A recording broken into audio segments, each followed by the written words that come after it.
Hello and welcome to Lecture 2, What is Strategy? So this is the plan of where we're going to go for this module, and we start with strategy. That's the heart of it, and understanding what strategy is going to make a real difference in terms of how successful you are on this module. Next week we'll talk about value propositions, and in the Zoom session today we will go into strategic leadership using a model on how we can do that. So strategy. Imagine you're in a business meeting and someone says we need to be more strategic, or you say we need to be more strategic. What do you mean? Well, we're going to find out. Often what you hear about is strategies about things like Porter's 5 forces. There's an article today I want you to read that talks about 5 questions. Well, you're in that situation in a meeting. It's not going to be that easy to go, well, there are 5 questions. They're just, what does being strategic mean? Succinctly, practically, in a workable way. That's what we're going to answer today. So, I've mentioned Porter a few times. We talked about him last week. And what's important about Porter and strategy is to understand that he talks about positioning as strategy in order to achieve competitive advantage, or put them together and call them competitive positioning. And he defined that as deliberately choosing a different set of activities to deliver a unique mix of value. There's some key words within that I'll highlight here. It's the idea of choice, the idea of differentiation. Differentiation and uniqueness are, in this case, the same thing. And creating value. The idea of value creation is fundamental to value propositions, to business models, to business strategy, to marketing. You give value somehow, you give benefits to consumers that they value, and they give you cash in return. It's a fundamental transaction at the heart of all of those areas. We saw this last week, Porter's generic strategies. So the other thing he's famous for, competitive positioning, and then these generic strategies, which are a form of competitive positioning. You can do the same as everybody else, a commodity route, but spend less, or you can do something different, something that I broadly call marketing, differentiation. So the key themes in Porter, now this is in his seminal book, Competitive Advantage. He has also written an article for the Harvard Business Review called What is Strategy, and it's on the reading list for this week. He talks about differentiation leading to positioning, and positioning reflects something that we call where to play, and I will explain that in a few minutes, what where to play is.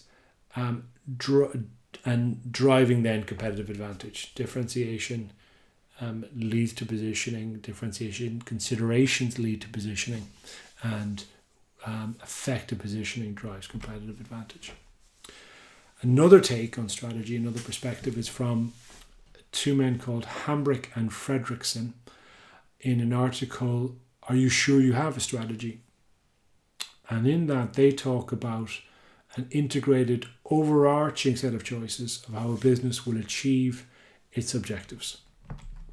And then what I want to highlight here is this idea of integrated choices. The choices you make will have effect on each other. They're codependent, and on the result. So these need to be integrated in order for your strategy to be effective. And then this idea of achieving objectives. So Porter talked about competitive advantage. Porter's objective was competitive advantage. Hambrick and Fredrickson are more generic in their description about what a strategy is trying to achieve, and it refers to it as objectives. The third perspective that I want to give is from two guys called Lafley and Martin. Now, Lafley was the CEO of Procter & Gamble, twice in fact, and he wrote a book called Playing to Win. He's also written an article, a Harvard Business Review article, which is also on the reading list for this week. And he talks about strategy as an integrated set of choices that uniquely positions the firm in its industry so as to create sustainable advantage and superior value relative to the competition. And what I want to highlight here is choice again. Choice keeps coming up, and that is deliberate. Positioning, we see again. The idea of sustainable advantage is important, and it's very important with regard to what I see as a misconception about strategy. And we will deal with that towards the end of today. And value. Again, I've talked about value in the previous examples. Creating this value, something that consumers value. The heart of value propositions, of business models. So, I talked about Porter's 5 forces. Lafley and Martin also have their 5 questions. We're going to focus on the first 3 today in terms of understanding what strategy is. The last 2 are extensions of that, are essentially about execution. So, winning aspiration, he talks about, Lafley talks about the objective being a winning aspiration, winning. Playing to Win is the name of the book. Where to play and how to win. There's different types of choices. I would say where to play are positioning choices, and how to win is about effectiveness, although everything needs to be effective. So this now is my definition, my working definition. And by working, what I mean is when someone turns to you in the meeting and says we need to be more strategic, this is what you think. You don't have time for listing out Porter's 5 forces or Lafley and Martin's 5 questions or other models. Just what's a workable rule of thumb way of thinking about what strategy is, and its effectiveness in achieving objectives. Effectiveness and objectives, 2 key elements that we've seen in the previous perspectives and that I want to take forward into our working understanding of what strategy is. A longer version, when you've had the time, less so in the meeting situation, more so when you're sitting down and you're putting together a strategic plan. These are some of the considerations that you can run through in your head. Choices that position the firm and effectively use its resources, capabilities, and opportunities to sustainably achieve objectives. Positioning, Porter. Effectiveness, all of them. The use of resources, and I tend to, and I will from now on, by and large, use resources to mean capabilities and opportunities. I see these as the capability you have is a resource that you have, and how you would choose to deploy it would potentially be a strategy. And then sustainably achieve objectives. So if an objective is competitive advantage, how do you maintain that competitive advantage? That's what strategy is about as well. Sustainability of the results of your strategies. So some of the characteristics I'm going to draw out from these definitions: objectives, positioning, effectiveness, choice, and sustainability. So an objective is what you ultimately want to achieve. Now it's within the environment you have defined. It's sort of a consideration to help with understanding. So a lot of the definitions we've seen so far were about external objectives, competitive advantage, winning. The context in which he uses is typically external, but of course we can have internal objectives as well. We may want to motivate your team. So the environment affects what the objective would look like, but it can be a legitimate objective, whatever the environment, whatever you choose to strategize about, or what areas you have objectives within. P&G have a mission statement. A lot of mission statements are a nice bit of fluff. P&G is quite a strategic company, so they do. There are elements of good strategy within it, as you would expect. And what I would direct you to is that within this statement is the phrase "as a result." There's a clue there that whatever's going to come next is what they're trying to achieve. Consumers will reward us with leadership, sales, profit, and value creation. So what their objective is about, they talk about other things. There are other elements like improving the lives of the world's consumers and so on. But what their objective was about is the focus on that result. A number of people have been upset in meetings when I teach this at Procter & Gamble, because internally in Procter they focus very much on the improving the lives of the world's consumers. But I think in any basic understanding of English, you can see that there's an objective within that as well. What is the result of the activity you are engaged in? What do you ultimately want to achieve? That's what we mean by objectives. Strategy and objectives are key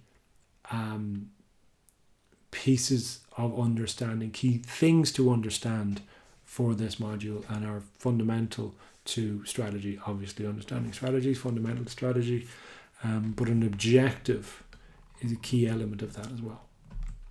Now, positioning. Positioning is essentially what environment, what market do we play in relative to whatever's in that area. So relative to competitors in an external market.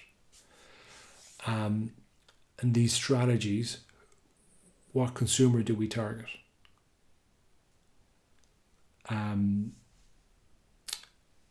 Who are our competitors? What markets do we play in? Do we focus on premium or commodity? What's our business model?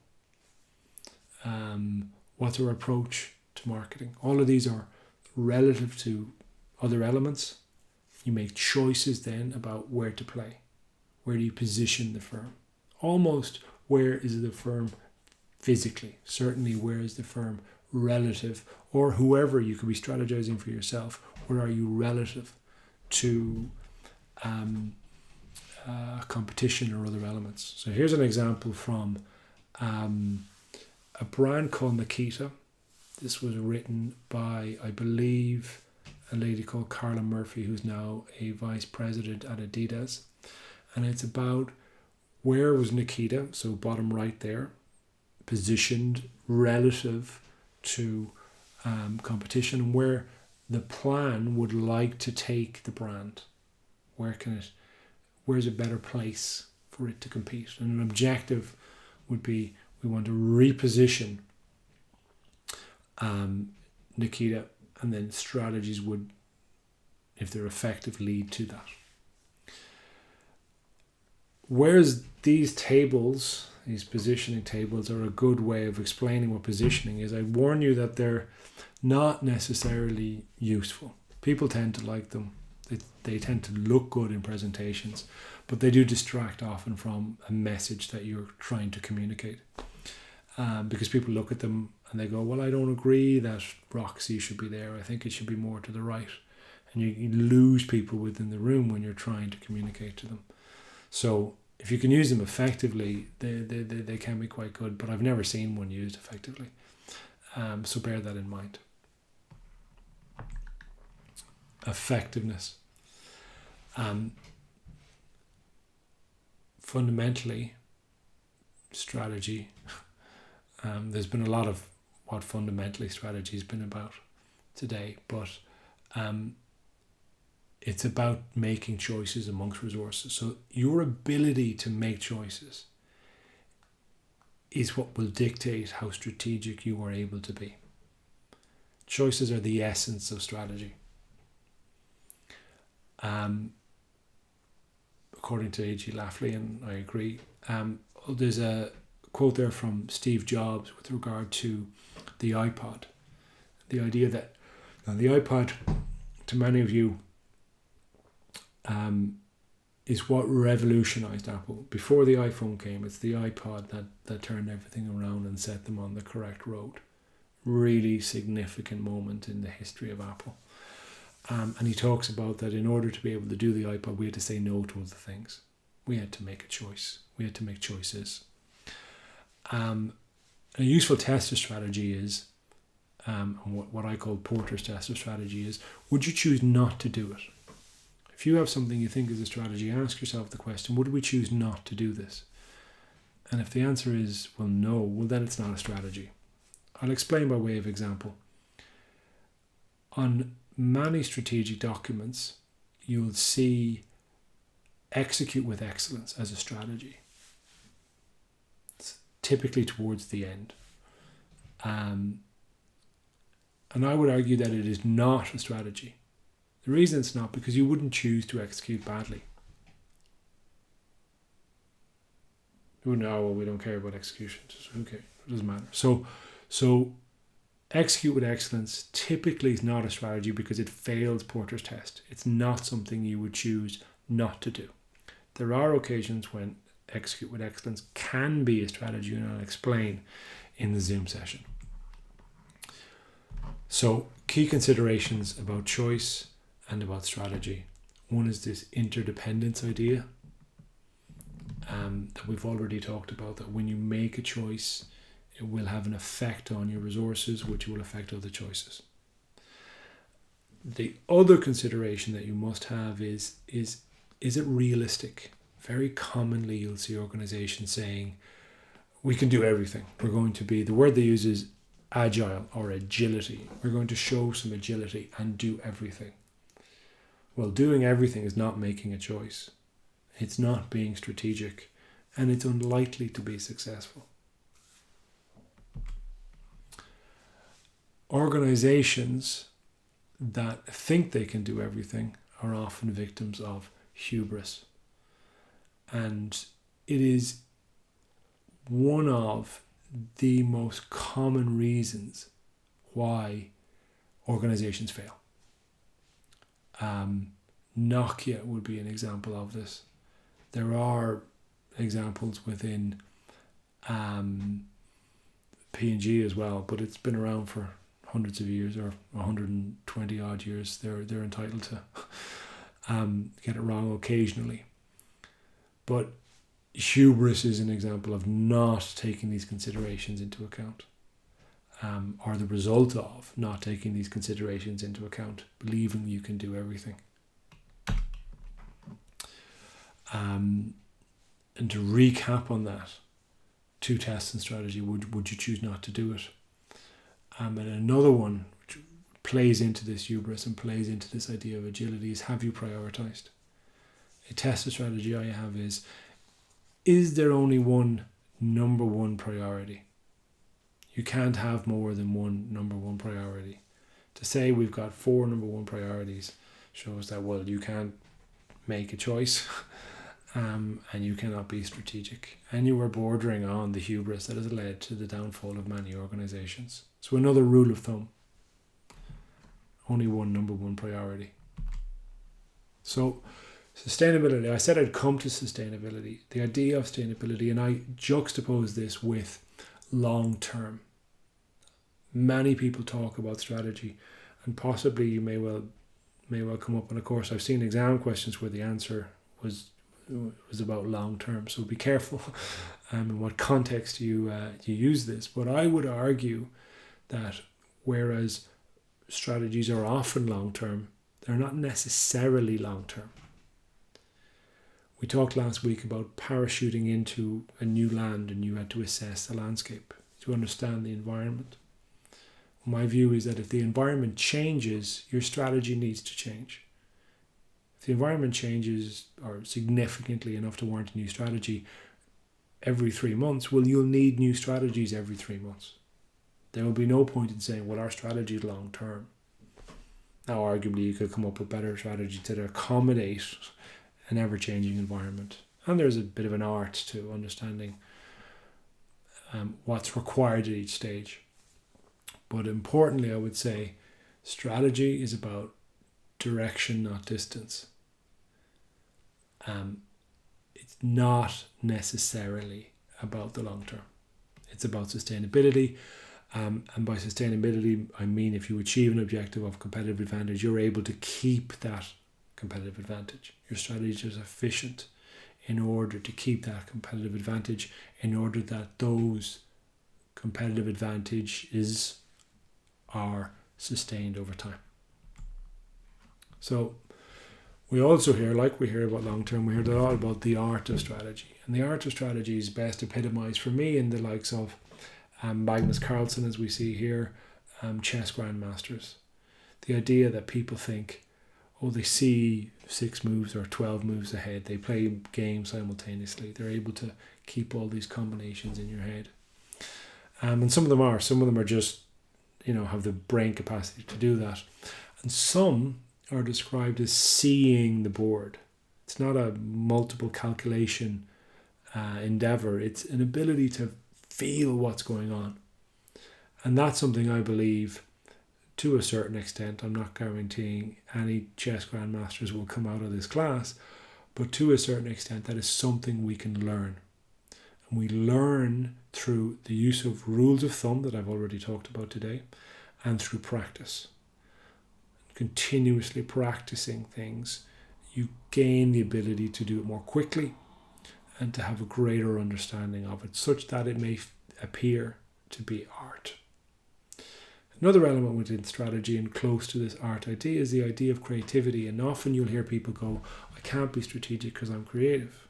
Or people who are creative being told they can't be strategic because they are creative. And I would argue the opposite. I would argue that, in fact, good strategy necessitates an ability to be creative, because you need to imagine what the possibilities are, and you need to imagine what the interdependence between different elements will be. You need to generate those options. So some of those rules of thumb, one that we talked about last week, is that there are 2 ways to grow a business. You can have more people or more stuff. Sell stuff to the same people, or you can get new people. Now, of course, you could combine these, but you're still looking at the 2 fundamental elements. The reason I bring this up is this is one of these rules of thumb that you can apply to situations, new perspectives, new ways of thinking about something, such that you can divine where the strategic choices need to be made. Practice with things like this will help you to be strategic over time. A schematic to explain what we're talking about, the strategy in practice would be: you start with an objective. You consider the resources you have. And with the resources you have, you ask the question, do you have a right to win? Moves back up to the objective, because if you can't just say, we're going to be the best, when you've no hope of being the best, it's not realistic. So will the resources you have enable you to achieve your objective? The choices you make, are they sufficient to achieve that objective? We want to double sales and you come up with strategies to increase sales by 20%. That's not sufficient. So the numbers, if you like, need to add up. Amongst those resources, and remember I talked about opportunities, etc. as resources, I'll just use the term resources to approach all of it. You make choices about those resources, and you understand that these choices are interdependent. You make a choice to use the cash available in one area that restricts your ability to use cash in other areas. So it's an iterative process. You go back and forth. One choice affects another. There are codependencies there. It is interdependent. And then you need to execute. It's often said that execution is the only strategy the consumer ever sees. So without a strategy, without execution, you don't have any strategy. So in summary, our working definition for strategy is effectiveness in achieving objectives. Just that quick one in that meeting at that time. Let's get back, focus on the objective. How can we better achieve it? The longer version, the version you use when you're sitting down and planning, you're not under any pressure, is choices that position the firm and effectively use its resources, capabilities and opportunities to sustainably achieve objectives.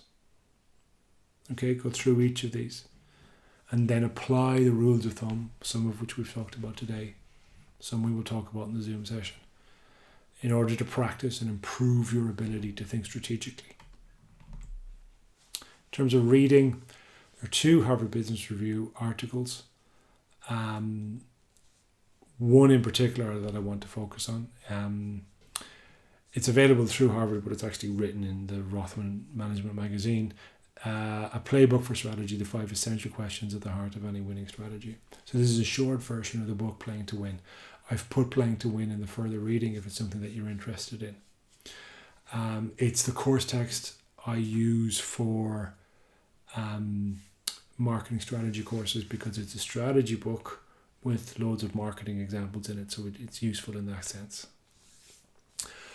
Porter's article on what is strategy, one of these seminal things, really probably should read it if you're going to come through a course on strategy. But again, in practice and in working towards things, I would actually recommend the Lafley article first, and then the OGSM video, which will make more sense hopefully after the Zoom session today. Thank you very much.